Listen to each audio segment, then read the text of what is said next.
श्री सद्गुरू ब्रह्मचैतन्य गोंदवलेकर महाराज यांचे 26 मेचे प्रवचन. भगवंताचे स्मरण ही सद्बुद्धी.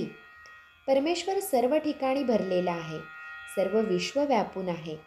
मग त्याच्या अस्तित्वाची जाणीव प्रत्येकाला का होत नाही? ज्याची भावना प्रगल्भ झाली आहे त्यालाच परमेश्वराचे अस्तित्व जाणवेल, इतरांना नाही. म्हणून तशी भावना असणे जरूर आहे आणि ती उत्पन्न होण्यासाठी परमेश्वराच्या स्मरणाची आवश्यकता आहे. मी नामस्मरण करतो असे जो म्हणतो तो माझ्यावर उपकार करतो असे मला वाटते.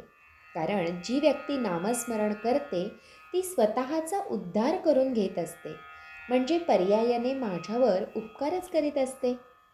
बुद्धिवाद्यांना एक शंका अशी येते की परमेश्वर हा जर बुद्धिदाता आहे तर मग दुर्बुद्धी झाली तर तो दोष माणसाचा कसा म्हणता येईल?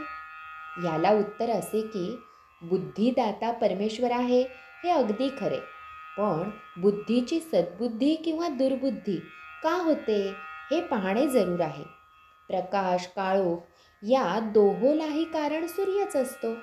सूर्याचे अस्तित्व हे उजेडाला आणि नास्तित्व हे काळोखाला कारण आहे. तसे भगवंताचे स्मरण हे सद्बुद्धीला आणि विस्मरण हे दुर्बुद्धीला कारण आहे. म्हणून बुद्धिदाता परमेश्वर हे जरी खरे असले तरी सद्बुद्धी वा दुर्बुद्धी ठेवणे हे मनुष्याच्या हातात आहे. भगवंताचे स्मरण ठेवले म्हणजे दुर्बुद्धी होणार नाही. म्हणून नेहमी भगवंताच्या स्मरणात राहावे आणि याला उपाय म्हणजे नामस्मरण. सर्व सोडून भगवंताच्या स्मरणात राहिले पाहिजे, परंतु व्यवहार नीट करून त्यामध्ये भगवंताचे अनुसंधान ठेवणे हे त्याहीपेक्षा श्रेष्ठ आहे. भगवंताच्या कृपेने प्राप्त झालेला आजचा दिवस आपण त्याच्याकडेच लावणे जरूर आहे. भगवंताचे अनुसंधान ठेवले म्हणजे दिवस त्याच्याकडे लागतो. अशा रीतीने आजचा दिवस भगवंताच्या अनुसंधानात घालविला तर आपल्याला नित्य दिवाळीच आहे. अनुसंधानात स्त्री पुरुष श्रीमंत गरीब हे भेद नाहीत. इतर साधनाने जे साधायचे ते नुसत्या अनुसंधानाने साधते. हाच या युगाचा महिमा आहे. इतर विषय मनात न येता एकाच विषयावर मन एकाग्र होणे याला अनुसंधान असे म्हणतात.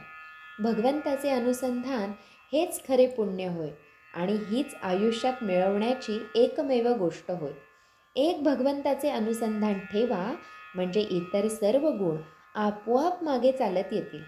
भगवंताला अनन्य भावे अशी प्रार्थना करावी की देवा, प्रारब्धाने आलेले भोग येऊ देत, पण तुझे अनुसंधान मात्र चुकू देऊ नको.